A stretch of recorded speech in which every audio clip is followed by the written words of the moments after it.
The European Parliament insulted the British people, the EU officially confirmed Brexit, and we talk about the Remainers having a meltdown. Hello everybody and welcome to another show. We have one day to go, and as I promised this week, every day we try to find a meme to show Remainers celebrating Brexit. Today we have our favourite Remain activist, Femi, and he's very happy. We got one day to go to Brexit, or change his mind. So obviously Femi has been going around for the last few years, just ranting about federalism in Europe and the whole Remain stuff, and now he has to find the real job. As for me, last night I spent the evening in Wetherspoons with Tim Martin, the owner of Wetherspoons, and the Brexit Secretary, Steve Barclay. It was a great evening. We had a good chat about the prospects of the post-Brexit Britain. But in this video, we're going to talk about the Remainers having a meltdown for no reason. Like crybabies, is tiny Remainers with their tiny hands. And so we're going to go through this and talk about what happened in the European Parliament yesterday. Yeah, so yesterday, obviously, the European Parliament finally voted to essentially make Brexit official. Obviously, from the UK Parliament side, we've already done that. And so it was the European Parliament's turn to also vote for it officially. And a lot of things happened yesterday in this fake parliament, but we're going to start from Nigel Farage.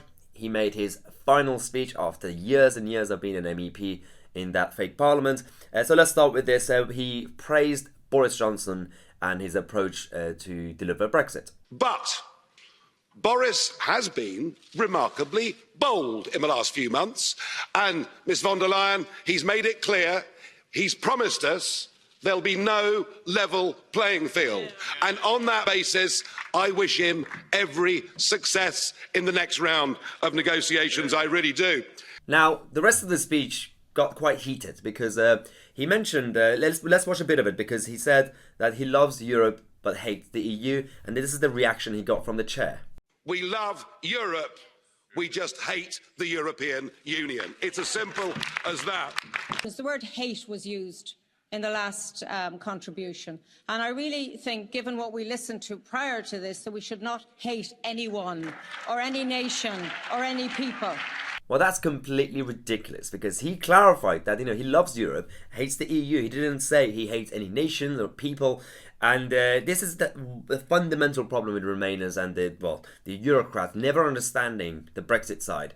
They never actually listen to what we say, and they just hear what they want to hear. But the rest of the speech got even worse. I know you want to ban our national flags, but we're going to wave you goodbye, and we'll look forward in the future to working with you as sovereign. If you disobey the rules, you get cut off. Could we please remove the flags? Mr. Farage, could we remove the flags, please? That's it, it's all over. Finished. We've gone. Could I please ask for quiet?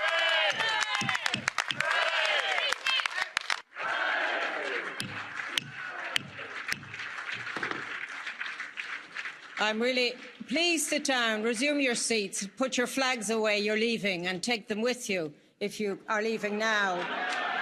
And goodbye.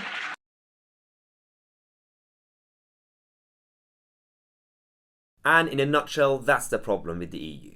The disrespect, the disregard when it comes to people's, nations, flags, borders.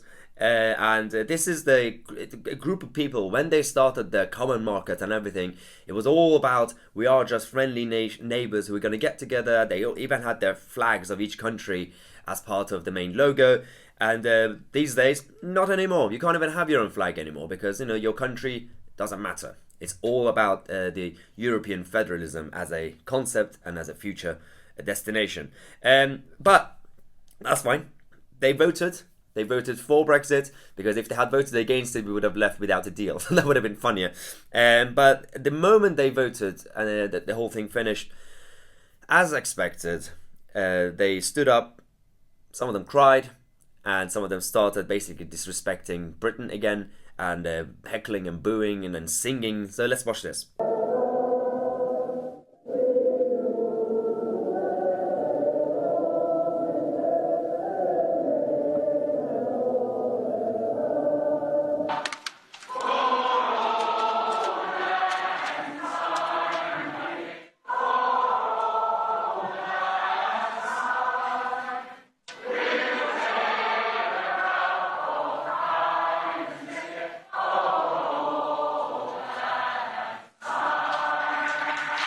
Again, this is a massive insult to the British people, because they basically, the way they behave is that they think Brexit is happening, Britain is becoming independent because there's a small group of people and campaigners and, well, basically believers who have forced the rest of the country to leave the EU, and the rest of the country don't want to leave the EU, and it's all because of people like Farage, Boris and all these guys.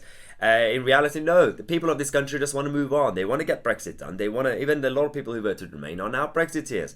So this disrespect and insult is not really good. And but at the same time, while that was happening and they were singing the weird songs and crying, we had the Conservative MEPs doing this. You've drunken enough of this stuff. Cheers. Cheers. Great Britain. Cheers. It's a great Britain. Wonderful future we have ahead of us. It's only 3 months late. It's only 3 months late. Now that was fun, but in contrast we had the Remainer MEPs doing this. I hold in my heart the knowledge that one day I will be back in this chamber celebrating our return to the heart of Europe. Thank you.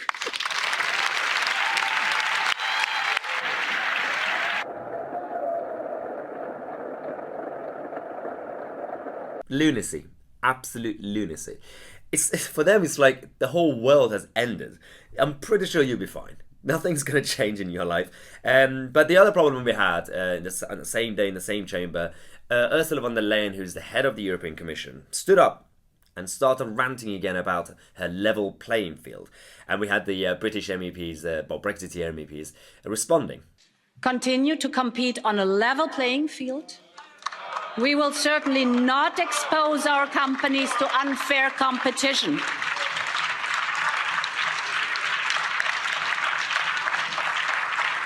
Yeah, and you think this is bad? Guy Verhofstadt, one of our favourite Remainer MEPs, stood up, made a speech, said something that absolutely made no sense about how Britain twice in the last century helped liberate Europe. And now he's taking credit for it, saying it's the EU. It's in fact sad to see a country leaving that twice liberated us, twice given its blood to liberate Europe.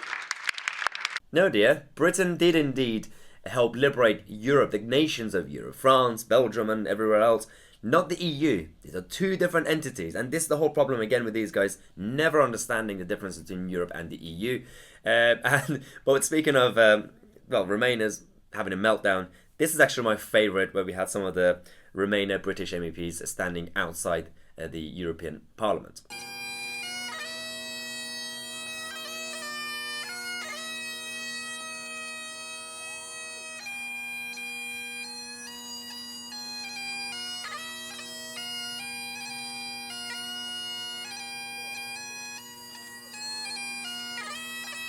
In the words of Margaret Thatcher, cheer up and rejoice. This is not a bad thing. I don't understand why everyone's so depressed about this, because actually luckily we have Boris Johnson, with all the flaws of the Boris Johnson government and the party, Conservative Party. Actually, they are trying their best to make the best out of this situation. And the latest that we have from the government is that Boris Johnson wants this moment to be the moment of hope and opportunity. And he wants to fast-track talks to secure, obviously, a trade deal with the EU, but also America and other countries. So this is not what the Remainers thought it was going to be, because they thought that Brexit is going to make Britain isolated and kind of inward-looking. But in reality, no. Under Boris Johnson, we are actually going out there and we are becoming a global country. Now, some of you may remember back in 2016, the day after the vote, The Spectator had this cover, out into the world, and the butterfly coming out of the EU box. And this year they prepared this. The Spectator, the butterfly is completely out of the box, and it says, done. Now, it's been a long journey since 2016, and actually before that, the whole thing started years before this, and I do again want to say a huge thank you to all the activists and the campaigners who have helped make this happen. And you were everywhere, different regions, small towns, big cities, up and down this country, and some of you might have received some credit. Some of you didn't really get any credit, but you did it anyway. You were passionate about the cause, and you liberated your country, got your sovereignty back. And but it was quite tough, especially the last couple of years. with the whole negotiations going badly. And one of my friends came up with this song back in 2018, I think. And let's actually listen to this, because this could be a good tribute to end this video. Giever Hofstadt, who the hell's that? Never heard of Barnier, but we all know Nigel Farage, and we're leaving anyway. Jean-Claude Juncker is a drunkard. Ollie Robbins sold us out, but flags are waving and we'll be trading. WTO's what it's all about. Norwegian option, customs union, none will do for England. We want Brexit to mean Brexit, that's what Whitehall should have planned. Harder Brexit, softer Brexit, these are ways to cook your eggs. Because Brussels always wrecks it, we must leave the ECJ. I can't believe Dominic Grieve Wollaston's a snake in grass, and a Subri is not a Tory, and they all speak out the through the dark fog comes the re-smog. Democracy's bright light of day, the ERG and sovereignty, but we are stuck with Theresa May. So yeah, that was Marlin, a good friend of mine, and I actually really love this song. But tomorrow, obviously, is Brexit Day, and we are going to be in Parliament Square, and obviously we're still going to have our daily show for 5:45 p.m. I'm going to have an exclusive and special guest, Douglas Carswell, who was the co-founder of the Vote Leave campaign, and he was a former, obviously, member of Parliament, and so he's going to be joining me tomorrow on my show. And I am thinking of live streaming the Brexit victory rally tomorrow night at 11 p.m. If you think it's a good idea, put a comment in the comment section, say if it's a good idea. If not, if you don't really care, then let me know. Otherwise, we are just going to be ready for that. I want to say massive thank you for supporting this channel. We are not going anywhere. This is only the beginning of this channel. We are starting a media movement against the establishment and the mainstream media. So if you haven't joined us yet, make sure you subscribe and click on that bell next to it so you get notified. We have a daily show at 5:45 p.m. on my Tousi, and I'll see you guys tomorrow with a new video.